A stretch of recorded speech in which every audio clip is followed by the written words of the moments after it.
Myopie quotidienne et voyage éternel. Le sentiment de vie, comment le libérer? Quel dispositif mettre en place pour qu'il en aille de sa libre expression? Aucun.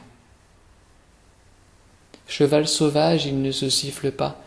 Il arrive que je le chevauche sans pour autant pouvoir identifier un quelconque subterfuge de dressage. Néanmoins, l'expérience m'enseigne qu'il est beaucoup plus probable qu'il me surprenne lorsque je traverse les prairies de voyage. Les herbes hautes de l'inconnu semblent avoir ses faveurs. Aussi, nous nous y retrouvons. L'association vie-voyage est puissante. Seulement voilà, les choses étant ce qu'elles sont, il m'est impossible de transformer mon quotidien en guillerette chevauchée transcontinentale. C'est alors l'occasion de constater que le voyage, en soi, n'est rien d'autre qu'une allégorie de la vie au sein de laquelle il s'inclut. Alors, voyager revient à déguster le gâteau en y trouvant, çà et là, la recette enroulée au détour d'une bouchée savoureuse. Voyager revient avant tout à ne pas être en terrain familier ou en proie aux exigences habituelles, ou piégé dans les habitudes gluantes du quotidien professionnel. La vertu du voyage est de nous rappeler la recette. La vie est en elle-même un voyage. Voici un lieu commun hautement éculé. Et pourtant, répétons-le encore, la vie n'est jamais rien d'autre que toujours neuve. La vie n'est jamais rien d'autre que toujours neuve. C'est une implacable vérité à laquelle, par l'érosion factice des angles qu'opère le quotidien, je deviens myope. Voyager revient à mettre les lunettes qui nous pendaient au cou. Le paysage n'a pas changé, mais la lecture que je peux en avoir est plus fidèle à la réalité. Le voyage est le sens de la vie. Il n'est de vie que voyager. Aucun être humain, en réalité, ne saurait faire de sa vie autre chose qu'un voyage. S'il ne sait s'en apercevoir, tout embourbé qu'il croit être dans les schémas cycliquement infernaux, cela ne change rien à cette vérité.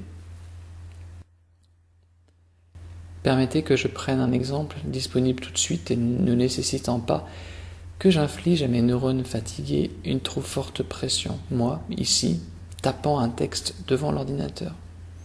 Ces temps-ci, il n'est absolument rien qui pourrait être aussi répétitif que cette scène. Il s'agit d'ailleurs de la réflexion que je me suis faite ce matin en m'y asseyant. Une habitude, écrire, taper, relire, poster. Pourtant, le souffle qui m'habite alors que j'aligne ces mots du bout de mes doigts, même s'il me rappelle les milliers d'autres souffles portant les articles précédents, n'existe qu'en cette fin de matinée. Aucun autre de ces souffles n'aurait porté devant mes yeux les mots que j'aligne en cet instant. Il arrive qu'un lecteur distant fasse allusion à une certaine répétitivité du propos. Ce n'est là que le résultat d'une fainéantise de l'observateur. En cela, la pensée que l'on dit indienne est beaucoup plus pénétrante que ne l'est notre linéarité, soi-disant novatrice. La pensée indienne, pour laquelle je trouve un reflet dans l'agencement des Yoga Sutras de Patanjali, par exemple, revient sans cesse sur les thématiques abordées et mâchonne les arguments que l'on croit déjà prononcés.